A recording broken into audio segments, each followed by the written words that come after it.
Okay, good morning. Good morning, swimming fans. Medyo balik ulit tayo rito sa Muntinlupa Aquatic Center para sa kanilang Series 2 ng distance swim. At medyo kararating lang natin. Masarap ang biyahe, maluwag. Ayun, si Coach Dennis. Medyo wala pa masyadong tao at bago pala dadating, maluwag yung parking ng ating ano. Yan. So, ikot-ikot. Ararating lang namin. Lumagpas pa kami sa San Pedro. Sa Susana Heights, napunta kami na San Pedro. Pero mas maganda, mas malapit. Mas malapit ang punta namin. Ayan. Nahanap ko yung aming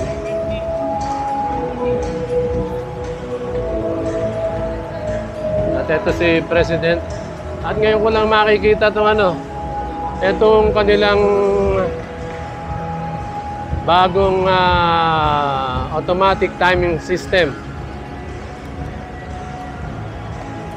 Hindi kasi ko medyo wala ako nung rito nung inauguration nito, nung kinabit. Ayan, sakto. Ngayon pa lang bubuksan. Ating hahatulan to. Ang alam kong gumawa nito, Spectrum Sports from Singapore. Correct me if I'm wrong, Yun lang nabasa ko Yun din kasi ang gumawa sa Rizal Memorial Sports Complex. Yung Chopilo Ildefonso Pool. At saka dun sa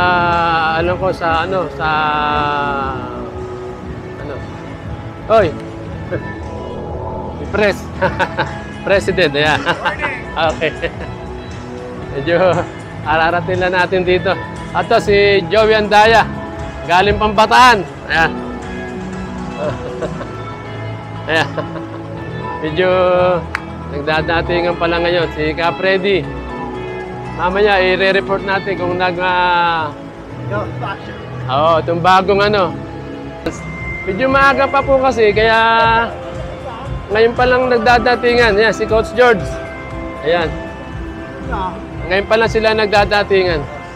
Okay, popos ko muna. Re-report tayo mamaya. Okay? Okay, back to reporting. Medyo magwa-warm up muna kami. At habang maluwag, baka mamaya dumami. Ito nga palang umaga ay Class A and Class B. At mamayang alauna o kung depende sa organizer, kung maaga matapos, doon naman ang Class C at Class D. Ang lang dito ay medyo mahaba. May 800 4 AM itong mga sa umaga. And hopefully, tama yung pinasok nilang oras para hindi namang masyadong gabihin. Ito yung bago nilang ma-testing natin kung okay itong bago. Ay. Nandiyan si Mami? Okay. Ayun. Ayan, para ma-testing natin. Itong Ayan.